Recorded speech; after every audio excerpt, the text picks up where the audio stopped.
Okay, second part of the second method to generate a precast concrete panel system that it allows windows to be embedded within it, and that allows us to start tabbing and selecting different panels, as you can see, and getting that surface, this counting each of them, etc. So before I was trying to place a window between vertical grids, and it was giving me this problem. Well, this is a Revit issue, I think, particularly. So you can actually just create any window, place it in the middle, for example. Oops. Respects all the panels, and then you can move it up to where you want it, and that would be with no problem solved. Okay, so again, in that sense, we can locate windows wherever we want, and of course, at this point, you can go to the west elevation and start moving this more precisely and with perfect control of where they're located, if they're located in regards to the level of the floor, or exactly you can create your lines of work and start placing them where you precisely need them. Good. So the rebuilds, let's do a new family profile rebuild. That starts as it is, and I'm going to say lines, rectangles, and I'm going to create a random one, so I can now tell it to be 5 inches, and tell it to be 3/4, for example, of an inch, and move it MV up there. Save. I'm going to call it rebuild 5, for example, or 3/4 an inch. Yep, we can give those kind of names, so be careful with that. Rebuild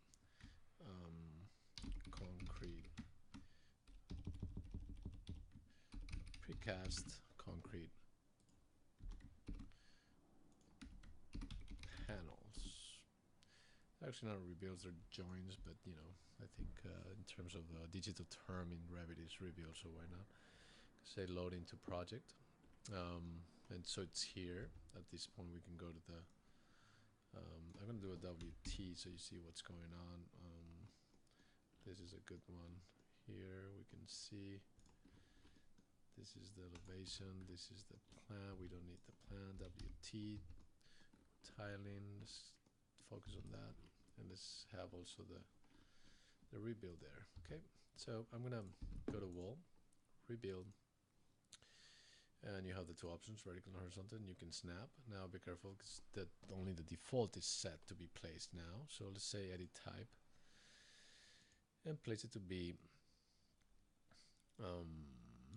precast rebuild. No, obviously you should duplicate that, so let me cancel that. It's not a good way of working. Let's duplicate rebuild, say precast concrete panel, and here you can say 3/4 of an inch and say okay, give that rebuild, okay, and there it is. Snap in to the grid if you want, and look in the 3D what's happening. Just creates a rebuild. Now the question if it's what is happening here. I mean, we have the rebuild here selected, but as you can see in the 3D, it's only cutting out from one of the panels, basically from one of the walls. So there's two options that we can have here. We can create here this rebuild to be moved down, and then the axis here to the other side. Or another way is selecting, I'm tabbing, selecting the rebuild and press on add remove walls, selecting that wall so it also rebuilds from that wall. Okay, good. So it seems like a little pain, but you can also copy these ones or keep on adding the rebuilds one by one and snapping to the center, selecting add, select the wall. Okay, you can also go obviously to the horizontal right there, say rebuild horizontal and snap there. Now again, you have to add remove that wall right down there. Okay, so I'm going to do one because I think it's quite clear what's happening here. Let's do that. Select this element. That's our perfectly made precast concrete panel with respect of the joins between panels called rebuild in Revit and in the material we want, with the potential of using an embedded windows. So the good thing about this is that we can go to our schedules and create a new schedule and search for the panels, current panels. Say OK, and we can set area. We can say obviously count if we were to have different repetition patterns. We can have height or width. There we go, and we can even have a mark. We'll explain that afterwards to set the mark at, or the mark type mark. Okay, you say OK, and it creates again your areas. Some of them are the same because we haven't changed them, but some of the other ones are different, and we have the height and width and dimensions, etc. We can also obviously go to the west elevation and duplicate this view as we did in the previous video and start extracting information, hiding the windows, and having exact dimensions for that precast element. So again, we can get all kinds of information for the surface of it, and now the question is, we want to tag these guys. So the tagging, so you know, it's under annotate, tag by category, and if we select the current panel, it's going to say, do you want to load one now? Current panel, so say yes, because we don't have any. Normally they are under annotation, and you have to just search for the type of tag that regards to current panel. So let's go for it. If I remember well, level head annotation. Let me see, elevation, call out head, assembly tag. Could be an architectural. We can set, I think, current panel tag. There we go. Open. And there you go. You can start tagging if you want, center here and move this guy if you want to place it as you wish. Now that says interrogation, or doesn't know what to do, because I'm going to tap on the specific panel, and what you need to change here is actually similar to the walls. It's the type mark. So if I say here P2, say apply, that tag has P2.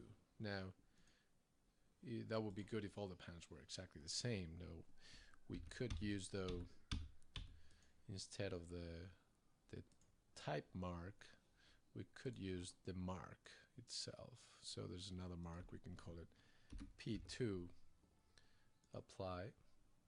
Now that is still reading the type mark. We just double click on that one to go to the family editor and select the level. Now the level has edit level, and here you can say to what that text is linked to. So we can say, well, I don't want that, just remove, and you can say I want mark add. Say OK, you save. You should duplicate that, obviously. Say current tag and say mark, say save, and load into the project that we're dealing with. Now this one is that mark. We want to actually say current panel mark. Okay.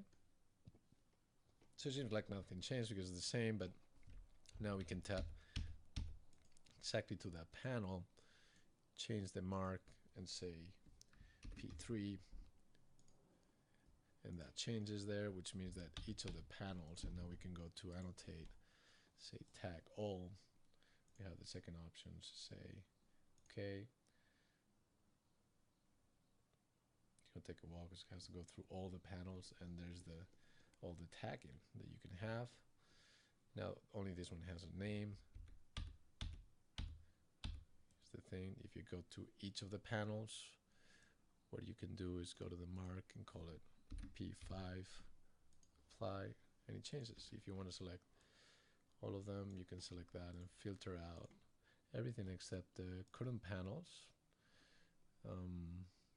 Say OK, and you can change all the marks for that one. So you can say, imagine they were all the same, you can say P6 and say it's same. Now within that system you can pretty much generate all kinds of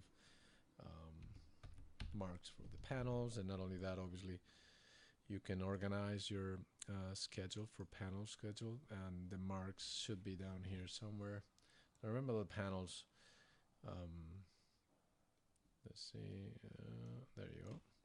Now all the panels are also being read in terms of materials, so probably want to go to fields and add something like material.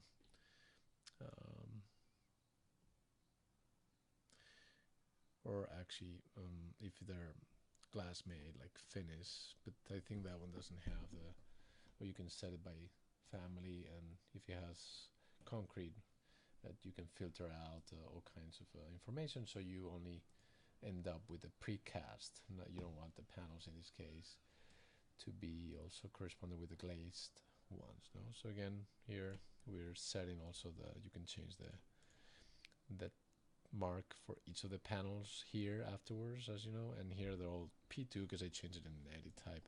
We probably don't want to see that specific column here. Okay, good. I think it's a good video. Again, has a lot of potential to use this system. Again, it's not totally the perfect solution.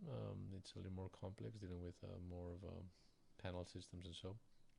But I think it's a very powerful one to get all and extract all this information. Okay, I'll keep it.